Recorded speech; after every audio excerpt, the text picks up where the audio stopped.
జోగులాంబ జిల్లా గద్వాల్ మండలంలో బీఆర్ఎస్ కాంగ్రెస్ వర్గ విభేదాలు పక్కమన్నాయి. ఇక పుట్టన్పల్లి గ్రామంలో పత్తి పంటలపై రాష్ట్ర వ్యవసాయ రైతు సంక్షేమ కమిషన్ చైర్మన్ ఎం కోదండరెడ్డి సమీక్ష నిర్వహించారు. రైతుల నుంచి సమస్యలను తెలుసుకున్నారు. ఈ క్రమంలో కాంగ్రెస్ నేత సంపత్ కుమార్, బీఆర్ఎస్ కుర్వా విజయ్ అనుచరుల మధ్య వాగ్వాదం జరిగింది. పోలీసుల జోక్యంతో వివాదం సద్దుమణిగింది.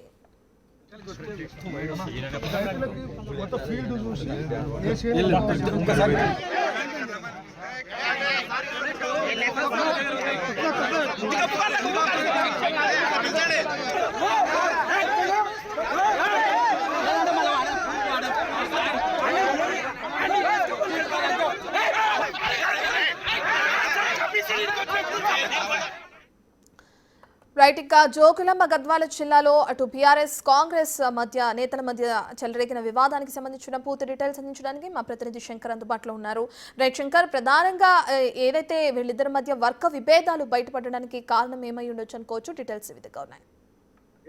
జోగులాంబ గద్వాల జిల్లాలో మరోసారి కాంగ్రెస్ మరియు బీఆర్ఎస్ ల మధ్య పూర్తిగా ఉద్రిక్త కొంత చోటు చేసుకున్నటువంటి సిచ్యువేషన్ కనిపిస్తుంది. ముఖ్యంగా గద్వాల జిల్లాకు సంబంధించి నేడు గద్వాల జిల్లా పరిధిలోని పుట్టాన్పల్లి గ్రామ సమీపంలో కూడా మొత్తంగా ఈ యొక్క రైతు కమిషన్ సంక్షేమ కమిషన్ ఏదైతే ఉందో అది అక్కడికి రావడంతో పాటు అక్కడ రైతులు సాగు పత్తి విత్తనాల పంటలపై వారి సమస్యలు అడిగి తెలుసుకునేందుకు వచ్చారు. ఇక్కడ దీనికి సంబంధించినటువంటి అక్కడికి కోదండరెడ్డితో పాటు మిగతా కమిటీ చైర్మన్ గా ఉన్నటువంటి కోదండరెడ్డితో పాటు వారంతా కూడా అక్కడికి రావడం జరిగింది. ఈ క్రమంలోనే అక్కడ రైతులను సమస్యలు తెలుసుకునేందుకు ప్రయత్నిస్తున్న క్రమంలో ఒకవైపు కాంగ్రెస్ మరియు బీఆర్ఎస్ నేతల మధ్య మాటల యుద్ధానికి తెరలేసినటువంటి సిచ్యువేషన్ కనిపిస్తుంది. ముఖ్యంగా రైతులకు పూర్తిగా ఇబ్బంది ఎదురవుతుంది, రైతులను పట్టించుకోవట్లేదంటూ ఒకవైపు వాళ్ళు చెప్తున్న క్రమంలో మరోవైపు కాంగ్రెస్ పార్టీకి సంబంధించినటువంటి నాయకులు కూడా పూర్తి స్థాయిలో రైతులకు సంక్షేమ పద్ధతులను అవలంబిస్తున్న క్రమంలో ఇట్లా రైతులను పక్కదారి పట్టించే ప్రయత్నం చేస్తున్నారంటూ కూడా ఒకరిపై ఒకరు మాటల యుద్ధానికి దిగారు. దీంతో పూర్తిగా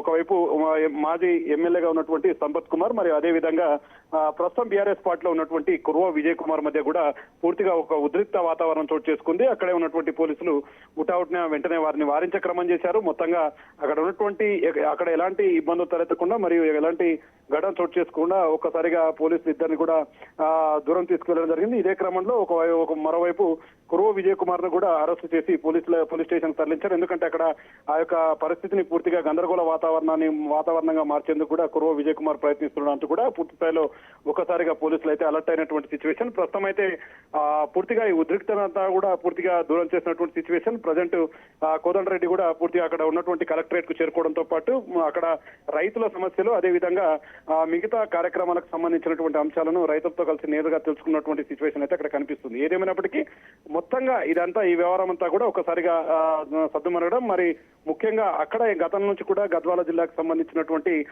పత్తి సాగు రైతు విత్తనాలకు సంబంధించినటువంటి సమస్యలు చాలా కాలంగా పెండింగ్ ఉన్నాయి. మధ్యలో పత్తి విత్తనాలను కొనుగోలు అదే విధంగా అమ్మే సమయంలో మధ్య దళారులు లేకుండా నేరుగా కంపెనీతోనే టైఅప్ అయ్యే విధంగా కూడా తమ సమస్యలు పరిష్కరించాలంటూ కూడా రైతు సంక్షేమ కమిటీకి కూడా రైతులు చెప్పినట్టుగా తెలుస్తుంది. ఓవరాల్ గా చూస్తే మాత్రం సమస్య సద్దుమణిగింది. ముఖ్యంగా అక్కడ రైతుల సమస్యలు అడిగి పూర్తిగా రైతుల సమస్యలు పరిష్కరించే దిశగా కూడా రైతు కమిటీ ముందుకు వెళ్తున్నటువంటి సిచ్యువేషన్ అయితే అక్కడ కనిపిస్తుంది. Ratna, right, thank you Shankar.